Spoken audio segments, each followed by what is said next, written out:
morning, Bells Panthers. This is the Bells News Network, and I'm your host, Tristan Gardner, with my co-host, Kendall Clark. Here at BNN, we like to keep you guys up to date with anything going on with the Panthers. I like to start today off with our school motto, learn, work, serve, respect every day. That's the Panther way. Each week, we'll do a Panther Spotlight, someone in our school district that is living our motto to its fullest. This week, we have Coach Tucker, and we're focusing on learn. With the UIL season coming up, Coach Tucker is always willing and eager to learn new skills to help foster creativity and allow students to compete in a wide range of UIL events. We have asked him to share a little bit about this. Well, I think that if you're 8 or 88, you should always be moving forward and learning new skills because it makes you better. I think that debate has been particularly good for myself and my students because it helps us keep up with world events and get a better understanding. So I think I'm really proud of the kids because even though we've only been doing it for 2 years, they've been really competitive. So. Thank you, Coach Tucker. The Panthers had a busy weekend with the football team and the band traveling to Howe and Denton, respectively. Here's sportscaster Johnny Cox with more on those events. Thank you, Kendall. Last week, the Panther Band concluded their marching season at the Area B contest, finishing up a great year.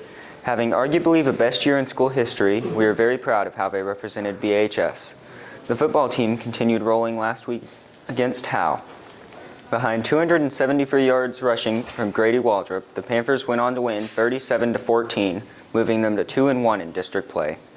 The volleyball team also had a great week, capturing wins over Leonard and Howe, moving to 10-1 in district. That's all for sports this week. Now here's Tristan. Thanks, Johnny. As BNN continues to expand, we have once again added a new member to our team, Junior Jackson Cheeks during Jaywalking with Jax. He'll be going around the school asking students about the happenings in our hallways. Take it away, Mr. Cheeks. Thanks, Tristan. I'm Jackson with Jaywalking with Jackson, and we're about to interview someone who has taken the ASCT. Hey, Dawson, come here. Oh, okay.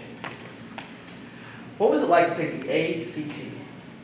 It was very stressful. Having to wake up early in the morning and go take a test wasn't fun, but it's something that everyone has to do. Right. Okay. And what is your advice for anyone who has taken the ACT? Just mentally prepare for the amount of studying you have to do to get a good grade on it, and don't be disappointed if you don't get the score you want.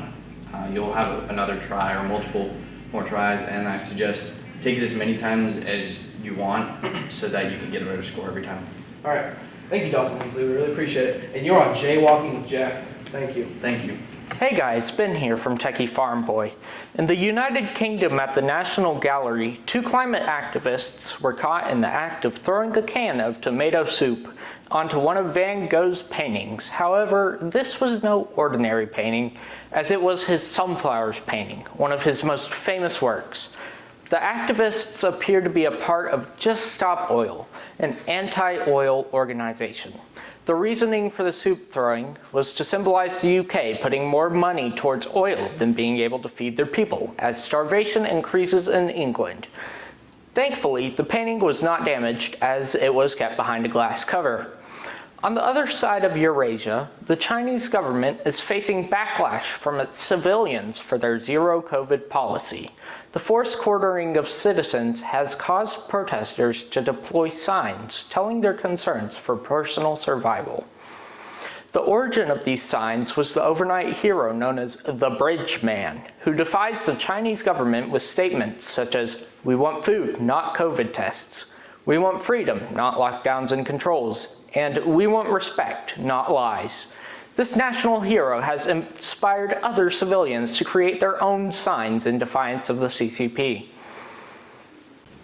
Our final story commenced in Germany with the chief of cybersecurity, who has recently been outed with a connection to Russia.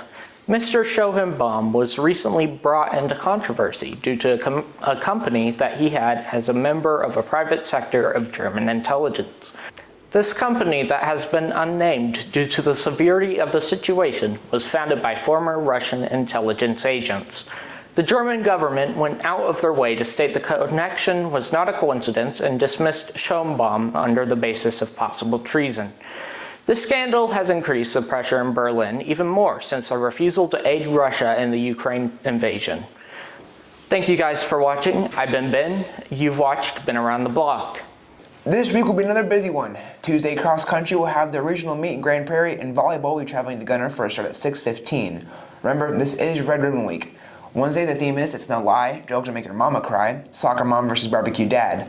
Thursday is Throwback the Drugs, dress up as your younger self, and Friday is Does Drugs Are Despicable, dress up as your favorite Despicable Me character. Also, Wednesday's FFA's Fresh Country Products pickup will begin at 11:30. Thursday, the JV football team will travel to Lone Oak and will have a kickoff at about 7 p.m. Then on Friday, the varsity football team will host Lone Oak at the Panther Stadium, and then the senior night, so come out and support your fellow seniors. Now to Jonathan with our weekly weather. Thanks, Tristan.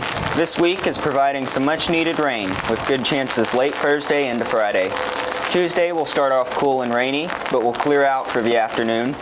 Highs on Wednesday and Thursday will reach the low 70s, with rain beginning overnight into Friday.